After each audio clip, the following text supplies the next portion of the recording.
Lakini nitakuja inshallah kueleza zita haziko kwenye mulimuua nani tukamuua nani.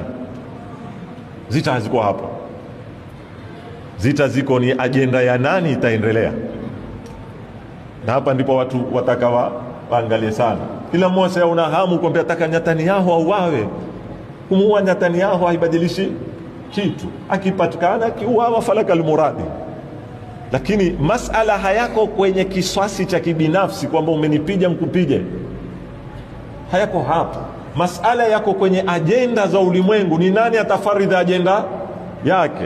Kwa mfano leo baina ya kumuua Netanyahu kama kiswasi cha kuuawa Ayatollah Khamenei na baina ya kuhakikisha baada ya zita hizi hakukubakia hata mwanajeshi mmoja katika Middle East wa Amerika,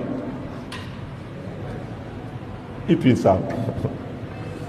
Na mwangalieni Iran wanavyopiga strategically, kwa sababu ukishakuiondosha Amerika Middle East hakuna Israeli. Imethibitika kutoka 7 Oktoba kwamba Israeli ni dola, haiwezi kuishi hata siku moja bila ya mkono wa nani?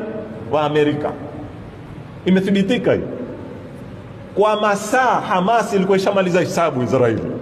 Kwa masaa wakatoka mbio wote wakaya kuiokoa nini? Israeli kwenye kikundi kidogo cha nini? Cha Hamas. Lau siku ile haikufika Amerika Israeli, wala haikufika NATO, wewe wafikirisha leo kulikuwa tunazungumza kuhusu Israeli? Hamna. Watu wapigana strategically. Na ndio utaona leo silaha mbili ni muhimu sana ulimwenguni. Na mkisikiza khutba ya Said Mujtaba Khamenei utakuta amebase kwenye hizi nini mbili. Ulimwengu kitaka kupambana na Amerika ni kumpokonya Middle East, kwa sababu ndilo shamba lake la mavuno. Zile bezi haziko pale kuwalinda Waarabu, zile bezi ziko pale kunyonya uchumi wa nani? Wa Waarabu. Na ndio utaona Irani amewashika hapo. Pili, patroli ulimwenguni, energy. Leo watu wanena tukiendelea hivi baada ya wiki mbili, wiki tatu, watu wajitayarishe kuzengea kuni na makaa kupika. Kubaya, kwa sababu mshipa wa Hormuz ambao Irani ameushika ndio mshipa wengine wasema 40% ya energy ya ulimwengu yapita wapi? Yapita pale.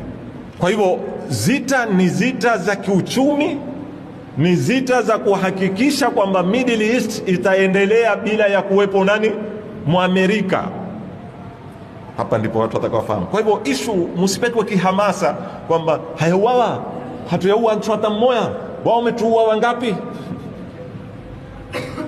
Unaelewa? Tumetoka kwenye zita, wao umetuua 10, sisi tumeua 20. Hakuna tena dola ya Irani kwa. Ina natija gani? Kwa hivyo masala hayako kwenye namba za kupigana. Na mwangalieni bwana Mtume Muhammad sallallahu alaihi wasallam. Niliwahi kuzungumza maneno haya hapa katika baadhi ya khutba. Baada ya kutolewa na Makuraish mji wa Maka, akafukuzwa, wakapanga kumuua, Mwenyezi Mungu akapitisha upanga wake, hawakumpata. Wakamfuata mpaka barabarani, hawakumuona. Akenda, angalia strategy ya Mtume. Zita za kwanza alozianza ni zita za kiuchumi.